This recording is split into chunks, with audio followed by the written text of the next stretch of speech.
Halo, perkenalkan nama saya Muhammad Arya Muktadir, jurusan Computer Science. Di sini saya mau menjelaskan terkait materi yang akan saya garap, yaitu Preventing API Parameter Tempering Backend.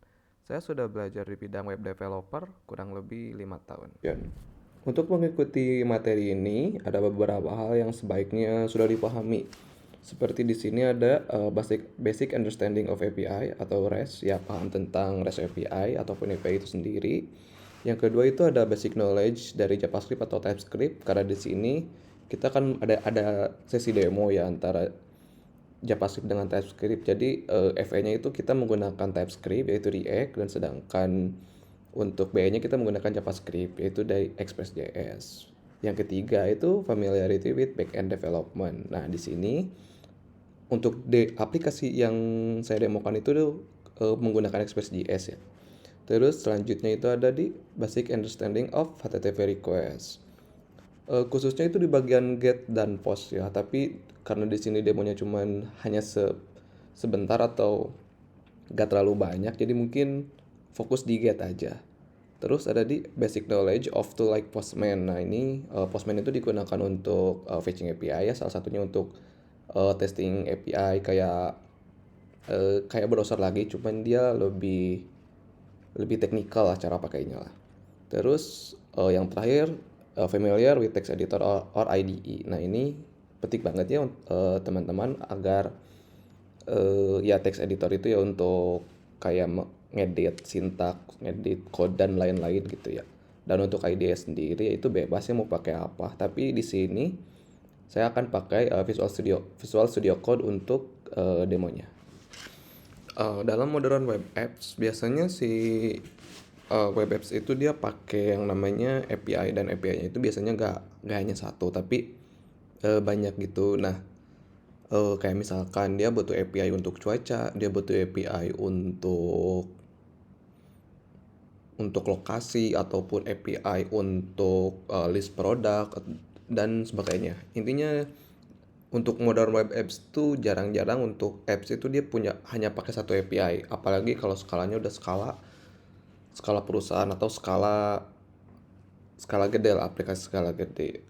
Nah, di sini oke, selanjutnya itu ada di integrate with third party service. Nah, di sini yang tadi saya mention yaitu biasanya aplikasi yang berhubungan dengan perusahaan atau perusahaan yang membuat sebuah aplikasi, dia biasanya mereka itu nge-integrate dengan service ya third party service. Kayak misalkan perusahaan A butuh data dari perusahaan B. Perusahaan B itu dia mempunyai jasa itu sebagai untuk ya data warehouse lah, data data untuk mengumpulkan contohnya kayak tren di bulan ini tuh apa aja, tren yang lagi tren di kalangan remaja itu apa. Nah, si perusahaan itu kan dia butuh datanya tuh. Nah, maka dari itu dia ke perusahaan B gitu, dia minta datanya, dia ya kerjasama lah antara perusahaan A dan perusahaan B, itu namanya integrate with third party service.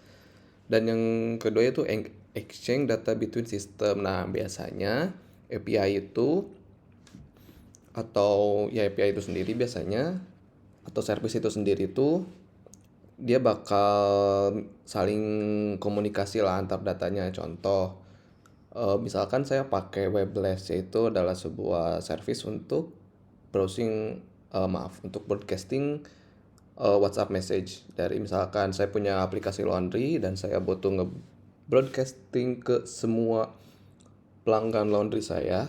Nah, maka dari itu saya pakai Webless untuk nge-broadcasting pesannya. Misalkan di bulan ini tuh ada promo nih, promo satu minggu ini gratis hanya khusus baju putih. Nah, di broadcast lah itu pakai Webless. Nah, tapi atas dari kita dulu gitu, dari aplikasi laundry dulu gitu. Jadi kita hanya cuman buka dashboard laundrynya, nanti ya ada tombol buat nge-broadcasting apa, baru terjadilah broadcast itu.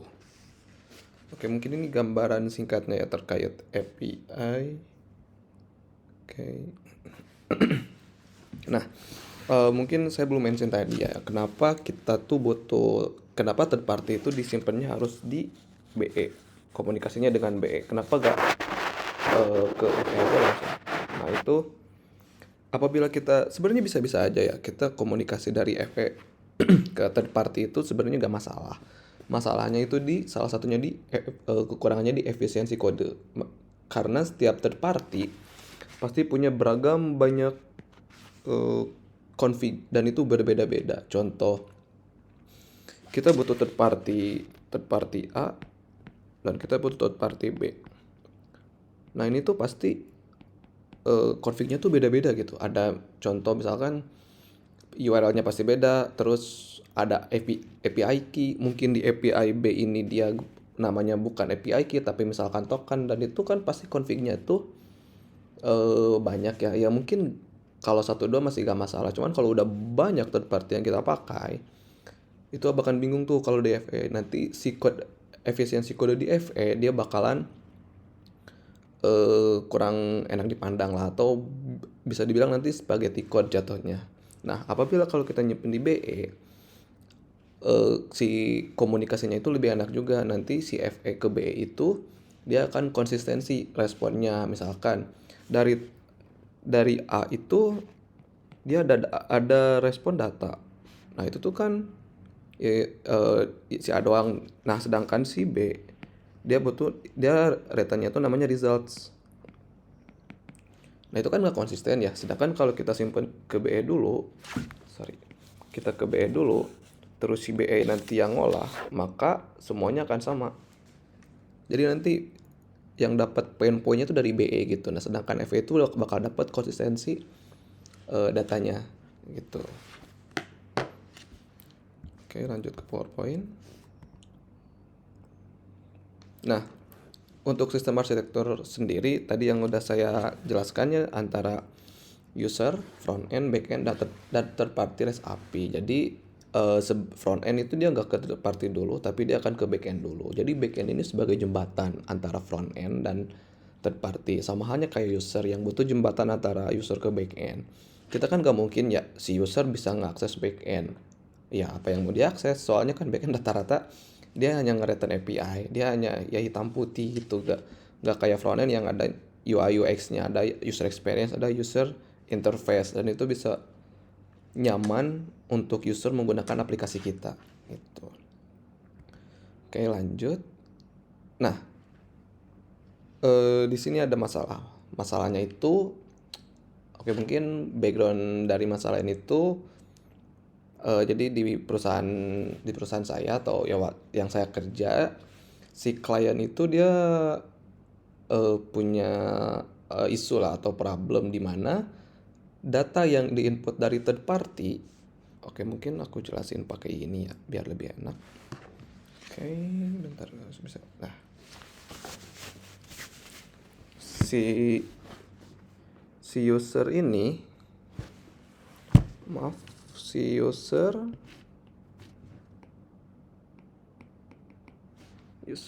di sini ada FE, di sini ada BE.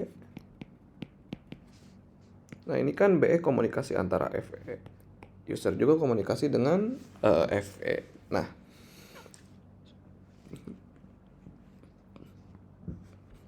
BE itu sendiri dia punya third party. Di sini third party-nya itu dia akan menyediakan data-data produk. Nah, produk yang di-return ke BE terus dia di-return lagi ke FE, dia ada masalah, yaitu ID yang di-return dari produk, datanya itu bisa dibilang mudah ditebak. Kayak tadi contoh B001 atau P001. Nah, kenapa mudah ditebak? Karena eh, karena mungkin user itu akan tahu next produknya itu dia bisa nebak kayak ya mungkin nanti ada B002 atau B003. Itu kan bisa dibilang si apps-nya itu agak ini ya, maksudnya agak riskan juga. Nah, maka dari itu si produk ini tuh dia gak bisa ngubah. Misalkan dia pengen jadi UUID atau jadi ID acak gitu. Nah, masalahnya produk ini udah digunakan banyak aplikasi. Jadi kalau dia ngubah produk, maka semua aplikasi yang ngehandle si produk ini atau yang ngekonsum API produk ini, dia harus ngubah semuanya. Nah, maka dari itu ada perubahannya di internal kita. Bagaimana cara ngubahnya? Kayak tadi. Nah, ini kan dia ya ke expose lah ya important fieldnya itu. Example-nya itu kayak ID di sini B001. Nggak mungkin ada yang ke expose juga kayak KTP, email yang bisa dibilang itu important yang harus sifatnya rahasia gitu. Nah, potential risk-nya itu yaitu ya ada client side manipulation yang tadi saya bilang kayak B001. Mungkin user bisa dia dengan nakal bilang dengan nakal bilang B002. Sorry. Yang ngakses B002 atau B003 pihak postman yang tadi udah saya mention di depan. Terus ada unauthorized access. Jadi dia misalkan dia bisa beli produk ini tuh hanya user yang punya akses role apa misalkan. Nah, dia bisa akses tuh hanya karena mungkin dia udah tahu produk ID-nya dari temennya atau dari siapa gitu. Nah, terus ada data abuse. Di sini ya datanya di abuse kayak B001 terus dia hit lagi ke postman pakai B002 dan lain-lain. Nah, untuk skenario attack sendiri di skenario yang tadi itu dia user kan dapat produk ID tuh. Nah, user dia akan ngemodifikasi ID-nya, terus dia akan send request ke backend pakai postman ataupun si URL dan backend akan ngeproses itu. Nah, salah satu solusinya itu yaitu hide original product ID with encrypted algorithm and send to FA. Yang kedua itu jika front end mau nge-show produk, dia harus nge-decrypt dulu produk yang tadi. Dan yang ketiga, ketika decrypt in backend before send request third party REST API. Nah, yang ketiga itu decrypt lagi hasilnya terus send lagi ke API yang akan di API produk tadi. Soalnya kan API produk dia gak nerima hasil encrypt kan, makanya kita harus decrypt lagi.